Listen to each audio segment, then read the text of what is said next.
민주주의는 스스로를 파괴할 자유까지 허용해야 할까요? 이것은 칼 포퍼가 제기한 유명한 관용의 역설입니다. 만약 우리가 불관용한 사람들에게까지 무제한의 관용을 베푼다면 결국 관용적인 사람들은 사라지고 관용 자체도 파괴될 것입니다. 1945년 제2차 세계대전이 끝나갈 무렵 출간된 열린 사회와 그 적들. 이 책은 단순한 철학서가 아닙니다.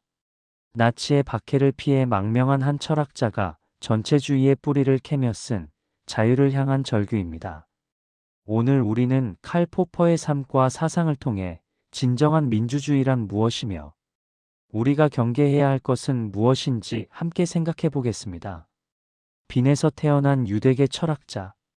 1902년 오스트리아 빈. 합스부르크 제국의 수도이자 유럽 문화의 중심지에서 칼 레이문트 포퍼가 태어났습니다.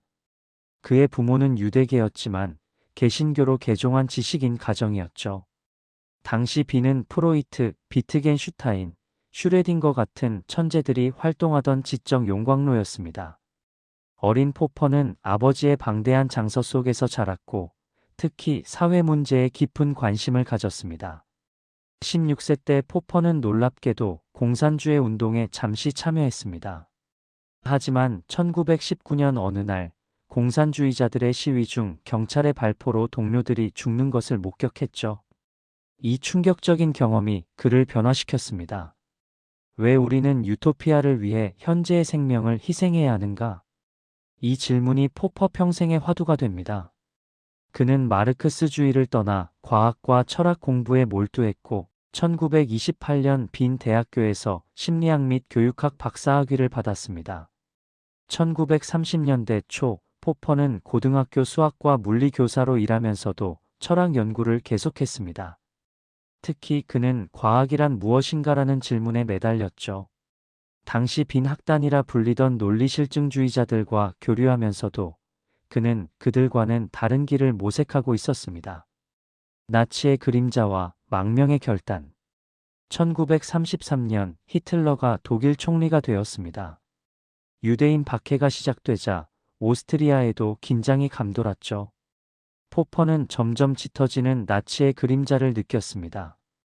1937년 포퍼는 중대한 결단을 내립니다. 뉴질랜드 캔터베리 대학의 철학 강사직을 받아들인 것입니다. 많은 사람들이 지구 반대편의 변방으로 왜 가느냐고 물었지만 그의 직감은 옳았습니다. 1938년 3월 나치 독일이 오스트리아를 합병했습니다. 만약 포퍼가 빈에 남았다면 살아남지 못했을 것입니다. 실제로 그의 많은 친구들과 동료들이 수용소에서 목숨을 잃었죠. 뉴질랜드 크라이스트 처치. 문명의 중심에서 멀리 떨어진 이곳에서 포퍼는 고독한 망명 생활을 시작했습니다. 하지만 바로 이 고독 속에서 그의 가장 위대한 저작이 탄생합니다. 매일 아침 4시에 일어나 글을 쓰고 낮에는 강의를 하고 밤에는 다시 글을 썼습니다. 전쟁의 포화가 유럽을 삼키는 동안 포퍼는 왜 전체주의가 탄생했는가를 파헤치고 있었습니다. 1945년 마침내 열린 사회와 그 적들 2권이 출간되었습니다. 1권은 플라톤을, 2권은 헤겔과 마르크스를 다뤘죠. 이 책은 곧 센세이션을 일으켰습니다. 포퍼는 서양 철학의 위대한 거인들을 전체주의의 원조로 비판한 것입니다. 반증주의, 과학적 방법의 재정의. 본격적으로 열린 사회와 그 적들을 살펴보기 전에 포퍼의 과학 철학을 이해해야 합니다. 왜냐하면 그의 정치 철학은 과학 철학과 밀접하게 연결되어 있기 때문입니다. 1930년대 빈에서 포퍼가 고민한 문제는 이것이었습니다. 점성술과 물리학의 차이는 무엇인가? 둘 다 예측을 하는데 왜 하나는 과학이고 하나는 사이비인가? 당시 논리실증주의자들은 검증 가능성이 기준이라고 했습니다. 실험으로 증명할 수 있으면 과학이라는 것이죠. 하지만 포퍼는 이것이 충분하지 않다고 봤습니다. 포퍼의 해답은 혁명적이었습니다. 반증 가능성이 과학의 기준이라는 것입니다. 예를 들어볼까요? 점성술사는 말합니다. 당신은 이번 주에 좋은 일이 생길 것입니다. 만약 좋은 일이 생기면 맞는 거고, 안 생기면 해석을 다르게 해야 한다고 변명합니다. 이 주장은 절대 틀릴 수가 없죠. 반면 아인슈타인은 말했습니다. 빛은 중력에 의해 휘어진다. 이것은 구체적이고 반증 가능한 예측입니다. 1919년 일식 관찰로 이것이 확인되었지만 만약 관찰 결과가 달랐다면 이론은 폐기되었을 것입니다. 진정한 과학은 자신이 틀릴 수 있다는 것을 인정한다. 이것이 포퍼 반증주의의 핵심입니다. 과학적 이론은 대담한 가설을 제시하고 혹독한 실험으로 그것을 반증하려고 시도합니다. 살아남은 이론만이 잠정적으로 받아들여지죠. 여기서 중요한 단어는 잠정적입니다. 포퍼에게 절대적 진리는 없습니다. 모든 지식은 추측이며 우리는 끊임없이 오류를 제거하며 진리에 접근할 뿐입니다. 이제 여러분은 이렇게 물을 수 있습니다. 이것이 정치와 무슨 관계가 있죠? 포퍼는 이렇게 답합니다. 과학적 태도를 정치에 적용해야 한다. 어떤 정치체제나 정책도 완벽할 수 없다. 따라서 오류를 수정할 수 있는 체제, 즉 민주주의가 최선이다. 플라톤 비판, 이상국가의 전체주의적 본질. 열린 사회와 그 적들 1권의 충격적인 주장. 서양 철학의 아버지 플라톤이 전체주의의 선구자라는 것입니다. 플라톤의 국가를 떠올려 보세요. 철인왕이 통치하고 시민들은 금운동의 세 계급으로 나뉘며 각자 정해진 역할을 수행합니다. 개인의 행복보다 국가 전체의 조화가 우선이죠.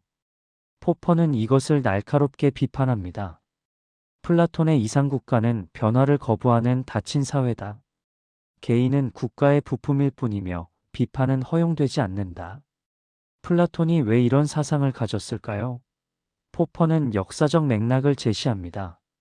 플라톤은 아테네 민주주의가 소크라테스를 죽이고 펠로폰네소스 전쟁에서 패배하는 것을 목격했습니다. 그는 민주주의의 환멸을 느꼈고 변하지 않는 완벽한 국가를 꿈꿨죠. 하지만 포퍼가 보기에 이것은 위험한 유토피아주의입니다. 완벽한 사회를 설계할 수 있다는 오만, 그리고 그것을 위해 현재의 개인을 희생시켜도 된다는 생각. 플라톤의 철인왕 사상을 현실에 적용하면 어떻게 될까요? 지혜로운 지도자라는 이름으로 독재가 정당화됩니다. 역사를 보세요. 히틀러도 스탈린도 모든 독재자들이 자신을 인민을 위한 현명한 지도자라고 불렀습니다. 포퍼는 근본적인 질문을 던집니다. 누가 통치해야 하는가?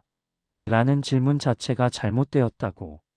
대신 이렇게 물어야 한다는 것이죠. 나쁜 통치자를 피 흘리지 않고 제거할 수 있는 제도는 무엇인가? 이것이 민주주의의 진정한 의미입니다. 민주주의는 최선의 통치를 약속하지 않습니다. 대신 최악의 통치를 막을 수 있는 제도입니다. 헤겔과 마르크스, 역사주의의 함정. 이 권에서 포퍼는 헤겔과 마르크스를 다룹니다. 여기서 그가 비판하는 핵심 개념이 바로 역사주의입니다. 역사주의란 무엇일까요? 역사가 일정한 법칙에 따라 발전한다는 믿음입니다. 헤겔은 절대 정신의 변증법적 전개를, 마르크스는 생산력과 생산관계의 모순에 의한 계급투쟁을 역사의 법칙으로 봤죠. 포퍼는 이렇게 반박합니다. 역사의 법칙이 있다는 주장은 과학적으로 반증 불가능하다. 따라서 사입이 과학이다. 더 중요한 것은 역사주의의 정치적 위험성입니다. 만약 역사의 방향이 정해져 있다면 그 방향으로 가는 것을 방해하는 사람들은 역사의 적이 됩니다. 그들을 제거하는 것은 정당화되죠. 마르크스를 예로 들어보겠습니다. 마르크스는 자본주의가 필연적으로 붕괴하고 공산주의가 올 것이라 예언했습니다.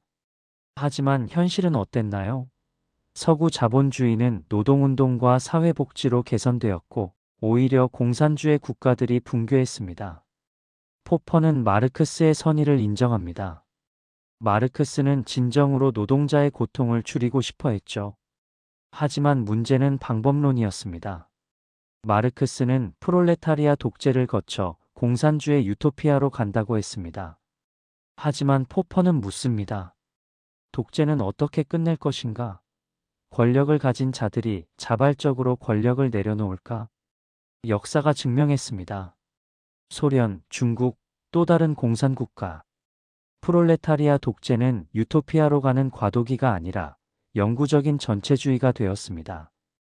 포퍼의 대안은 점진적 사회공학입니다. 거대한 유토피아를 설계하는 대신 구체적인 문제를 하나씩 해결해가는 것이죠. 가난이 문제라면 복지제도를 만들고 효과를 보며 조정합니다. 실패하면 되돌릴 수 있습니다. 열린 사회란 무엇인가? 그렇다면 포퍼가 말하는 열린 사회란 정확히 무엇일까요? 첫째, 비판적 토론이 가능한 사회입니다. 어떤 권위도 비판에서 자유롭지 않습니다. 대통령이든 종교 지도자든 과학자든 그들의 주장은 합리적으로 검토될 수 있어야 합니다. 둘째, 제도적으로 오류 수정이 가능한 사회입니다. 잘못된 정책은 폐기되고 나쁜 지도자는 선거로 교체됩니다. 혁명이나 쿠데타 없이 말이죠. 셋째, 개인의 자유가 보장되는 사회입니다. 하지만 포퍼는 절대적 자유주의자가 아닙니다. 그는 관용의 역설을 제시합니다. 불관용한 자들에게까지 무제한 관용을 베푼다면 결국 관용 자체가 파괴된다는 것이죠. 이것이 현대 민주주의의 딜레마입니다. 민주주의를 파괴하려는 세력에게 표현의 자유를 줘야 할까요? 포퍼는 조건부로 답합니다. 합리적 토론이 가능한 한 관용을 베풀되 폭력을 선동하거나 이성적 대화를 거부한다면 막아야 한다. 넷째, 합리적 개인주의입니다. 포퍼는 집단은 생각하지 않는다고 말합니다. 민족도 계급도 국가도 추상적 개념일 뿐입니다. 실제로 생각하고 느끼고 고통받는 것은 개개인이죠. 따라서 민족의 위대함을 위해나 계급의 승리를 위해 개인을 희생시키는 것은 정당화될 수 없습니다. 정치의 목적은 개개인의 고통을 줄이는 것이어야 합니다. 다섯째, 점진주의입니다. 포퍼는 급진적 혁명을 반대합니다. 왜냐하면 한 번에 모든 것을 바꾸면 무엇이 잘못되었는지 알 수 없기 때문입니다. 변수가 너무 많죠. 대신 하나씩 개선하고 결과를 평가하고 다시 조정하는 시행착오의 과정. 이것이 포퍼가 생각하는 이성적인 사회개혁입니다. 2026년 우리 사회에 주는 교훈. 칼 포퍼가 세상을 떠난 지 30년이 넘었습니다. 하지만 그의 메시지는 지금 이 순간 더욱 절실합니다. 오늘날 우리는 새로운 형태의 전체주의를 목격하고 있습니다. 독재자의 모습은 바뀌었지만 논리는 여전히 같습니다. 포퓰리즘 지도자들은 말합니다. 나만이 해답을 안다. 나를 믿고 따르라. 이것은 플라톤의 철인왕과 다를 바 없습니다.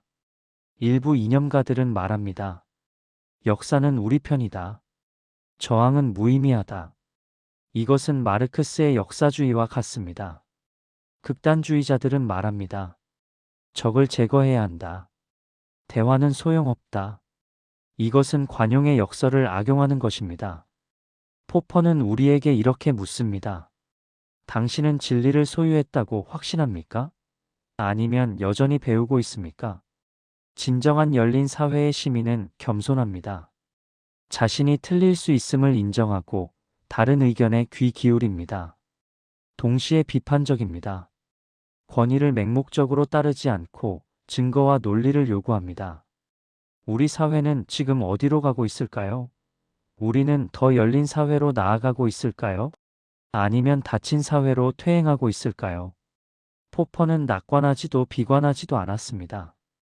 그는 현실주의자였죠. 자유는 저절로 유지되지 않습니다.